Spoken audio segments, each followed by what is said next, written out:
अंग्रेजों के जमाने में जबलपुर को खास महत्व दिया जाता था। अंग्रेजों ने जबलपुर को पूरे इलाके की राजधानी बनाकर रखा हुआ था।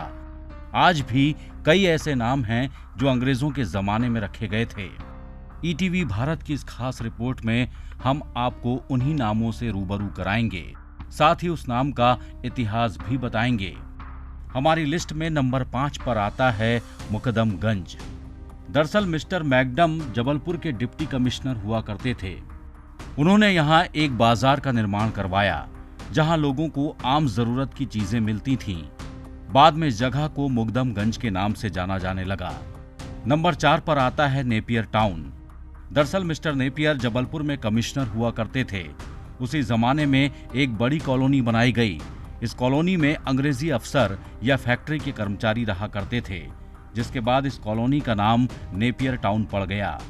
ओब्रायनगंज की शुरुआत करें और वो मेजर ओब्रायन के नाम पर रखा गया था और पहले ओब्रायनगंज कहलाता था। आगे चलकर उसको ओब्रायनगंज कहा जाने लगा और आज भी ये शब्द प्रचलित है। हम थोड़ा आगे बढ़ते हैं और जब मिलोनीगंज पहुंचते हैं तो जो हमारे जबलपुर में कमिश्नर थे सीए मिलोनी, उनके नाम पर जो है मिलोनीगंज के नाम से जाना जाने लगा था ये क्षेत्र। और आगे चलकर जब स्वतंत्रता की लड़ाई शुरू हुई तो गोविंदगंज कहा जाने लगा। फिर भी आज आप जाएंगे तो आपको वो जो क्षेत्र है मिलोनीगंज के नाम से जाना जाएगा। आगे जब हम बढ़ते हैं तो हम देखते हैं कि मिस्टर मैकडम थे और जो डिप्टी कमिश्नर थे उनके नाम पर जो है मुकदमगंज देखने को मिलता है शहर के। और आगे बीचों बीच पहुंचते हैं तो बीचों बीच में हमको लॉर्डगंज मिलता है और वो लॉर्डगंज बहुत प्रसिद्ध था। जब भारत के governor general lord William Bentinck यहाँ पर आए और ठगी प्रथा का अंत हुआ, तब यहाँ पर 1833 में एक शामियाना लगाया गया था और वो जो शामियाना लगाया गया था उस स्थल के नाम पर ये लॉर्डगंज के नाम से प्रसिद्ध हुआ।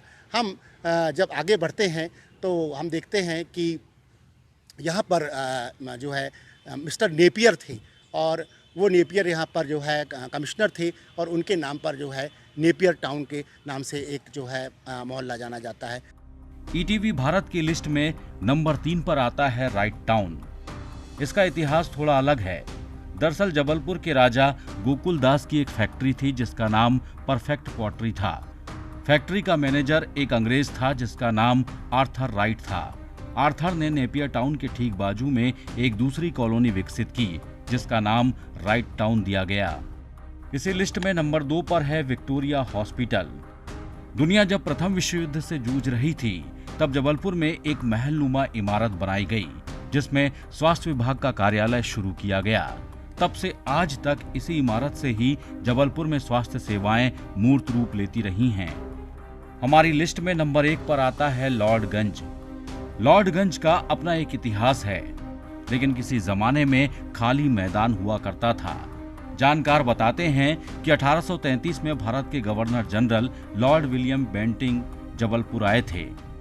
इसी मैदान में उनका तंबू लगाया गया। तंबू तो हट गया लेकिन जगह का नाम लॉर्डगंज पड़ गया। निश्चित ही अगर ऐसे कोई नाम है तो उनको बदला जाना चाहिए। वैसे तो बहुत सारे नाम बदल दिए गए हैं लेकिन अभी वो चलन में नहीं है और जो नाम अभी बाकी हैं उनको निश्चित ही बदला जाना चाहिए। तो लोगों को ये अंग्रेज़ों के नाम पे जो नाम थे उनको चलन में लाना चाहिए लोगों को अपने इस्तेमाल, क्योंकि अंग्रेज़ों के हिंदुओं के प्रति जो धारणा थी वो ठीक नहीं थी। नहीं, अंग्रेज़ों के समय के नाम हमको अभी भी गुलामी की वो याद दिलाते हैं और जो नाम बदले गए हैं उसको लोगों को चलन में लाना चाहिए। इतिहासकार आनंद राणा बताते हैं कि जबलपुर को गांव से शहर बनाने में अंग्रेजों का बड़ा योगदान रहा है। प्रशासन ने इनमें से कुछ नामों को बदल दिया है। इसके बावजूद भी लोग अंग्रेजी नाम बोलने में ज्यादा सहज महसूस करते हैं। जबलपुर से सुनील विश्वकर्मा की रिपोर्ट, ईटीवी भारत, मध्य प्रदेश।